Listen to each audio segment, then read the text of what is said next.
Travel along, Catholic pilgrims, for 1 year as we read through St. Faustina's diary. Join me, Amy Thomas, each day for a short reading out of the diary which brought us a deeper understanding of Christ's divine mercy. Hello, Catholic pilgrims. Welcome to day 233 of our readings from St. Faustina's diary.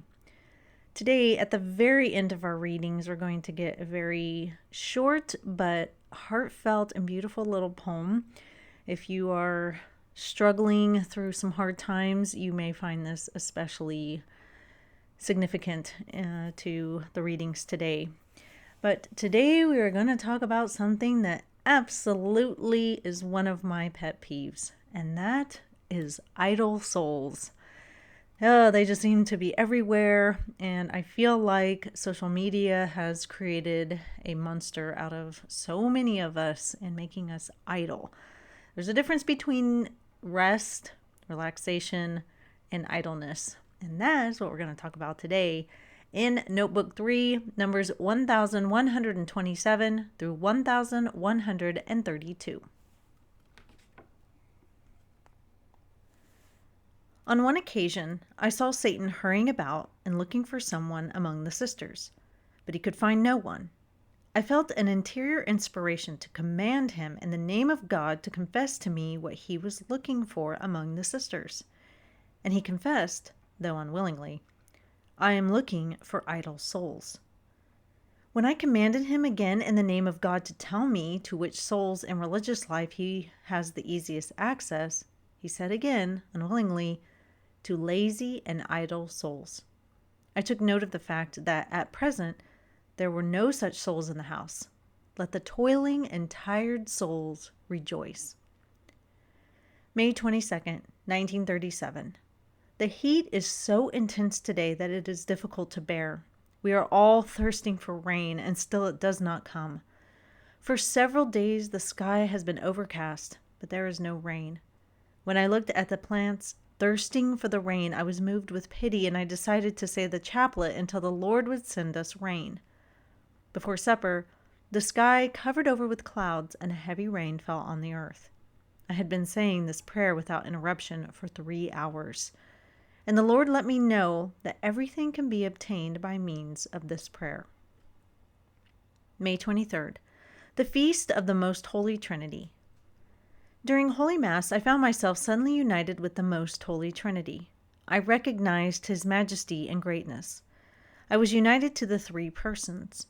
And once I was united to one of these most venerable persons, I was at the same time united to the other two persons.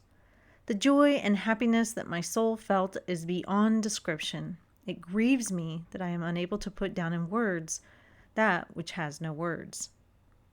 I heard these words: tell the Superior General to count on you as the most faithful daughter in the order. After these words, I received an inner understanding of what all created things are before God.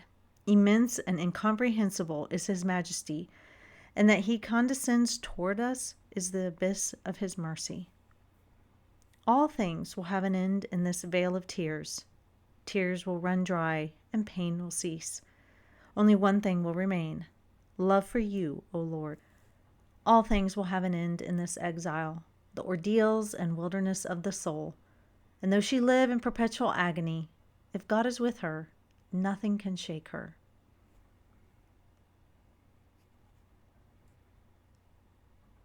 I thought that was just a beautiful little poem there at the end.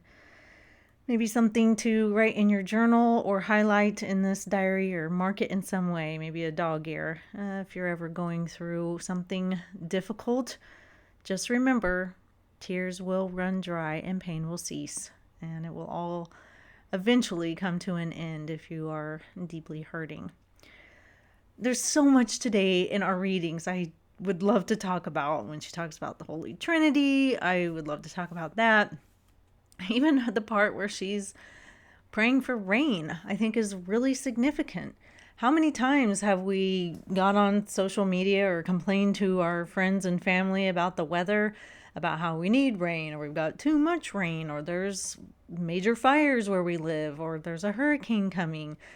Gosh, weather is such a big part of our lives, is that not? But I just really enjoy seeing this kind of little bit added in because, again, it's just her being a very real human. They need rain. The plants are thirsty. She's like, all right, I am going to start praying the chaplet. And she does for 3 hours. And then the skies unleash a little bit and they get some relief. But what I really want to talk about is the idle souls. This is such an interesting scene here in her life. She is seeing Satan hurrying around her convent. He's looking for souls. And she has power over him, does she not? Listen to her. She says, in the name of God, you need to confess to me what you're looking for. And he has to answer her. That's kind of impressive that we as humans, when we speak in the name of God, have complete power over Satan. There's nothing he can do. He has to answer us. I was kind of shocked by this. I guess it makes complete sense when we speak in the name of God, but I don't know. It's very interesting. And he tells her, I'm looking for idle souls. And then she commanded him again in the name of God, which souls he has easiest access to. And he says to lazy and idle souls. I don't know if it's recent development in our country or even in our world, but it really does seem like so many people have gotten kind of lazy and idle. People don't want to work. Teenagers don't want to learn how to drive. Kids want to stay in their parents' house until they're basically thrown out on the street. It doesn't matter how old they are. People just sit in their houses and don't engage in hobbies or things that nurture and grow their mind and their intellect. People don't want to be bothered with getting together with other people because it requires some work. I mean, I think I've told you guys before about the one Thanksgiving where nobody wanted to do anything. They didn't want to make a meal because it was hard work. I absolutely cannot stand this mentality. We are given life here on earth. There are so many amazing things to involve ourselves in. God has given us so many blessings. Going out in nature, all the different wonderful hobbies that we can engage in that bring joy and happiness to our lives. Just our relationship with God and all that comes with that. Reading scripture, prayer time, going to mass, involving ourselves with different activities at the church, reading about the saints and what they have written down, sports, challenging ourselves physically.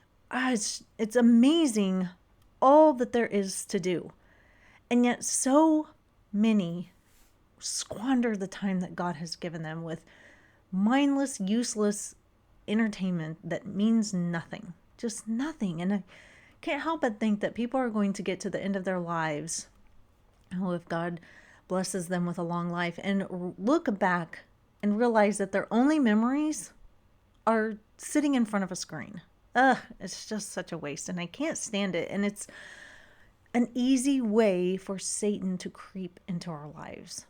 I mean, I'm not opposed completely to social media. Obviously, I have a social media platform.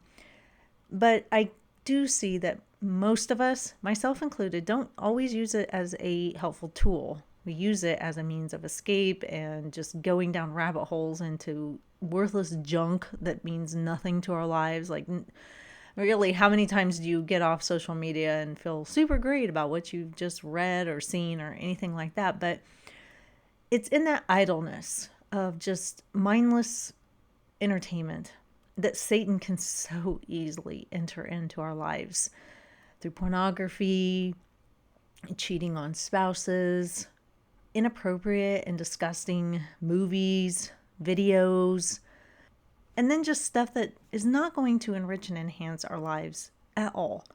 When we could have been engaging in something that's very fruitful and productive and really enjoyable and that helps us grow into better people. Now, I am not saying that you should never relax or sit down and watch a movie or scroll through your social media page, but we do it too much, and it creates this idleness and this laziness. And it really is, I think, a sin. Because like I said, God is going to give us a certain amount of years, a certain amount of days. And it's up to us what we do with that time.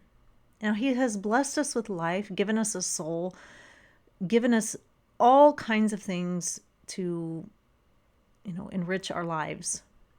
And if we just squander it on idleness and laziness, one day when we stand before God and try to explain what we did with the gift of life that He gave to us, I would hate to say, well, I binge watched a lot of Netflix and I just, spent hours looking at TikTok videos. It's just, it really is awful. It really is.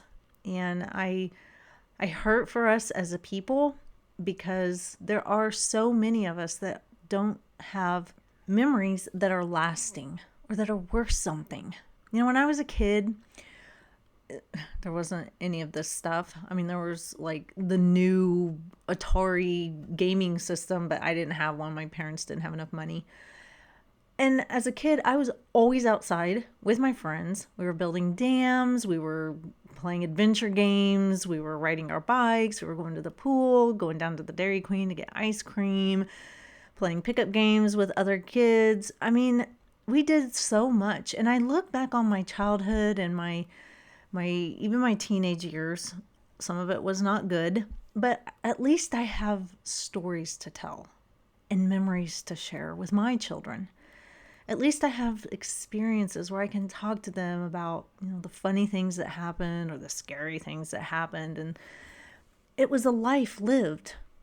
What are kids today going to tell their children? Yeah, I played Minecraft for hours on end. That's exciting. I mean, it's not, because it doesn't really teach us anything. It doesn't connect us as people.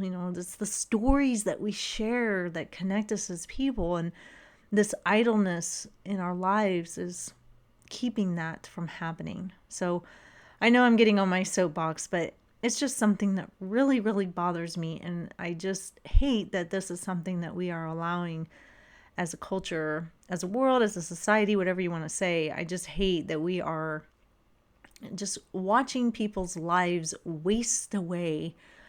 And Satan is just so happy because, an idle soul is not searching for God, is not searching for its purpose, is not out there doing great and amazing things and bringing light and love. So, we need to look at ourselves first and foremost. Are there things that we can be doing to eliminate or reduce how much time we spend in front of screens or anything that keeps us utterly idle? And then after we look at ourselves and we make changes, we need to also look at our children. What are we allowing them to do? Are we creating a life of idleness for them? And if we are, then it is up to us to change that. And somewhere down the road, your kids will definitely thank you for that. So that is all for today, Catholic Pilgrims. I will see you back here for day 234. And until then, live the faith boldly and travel well.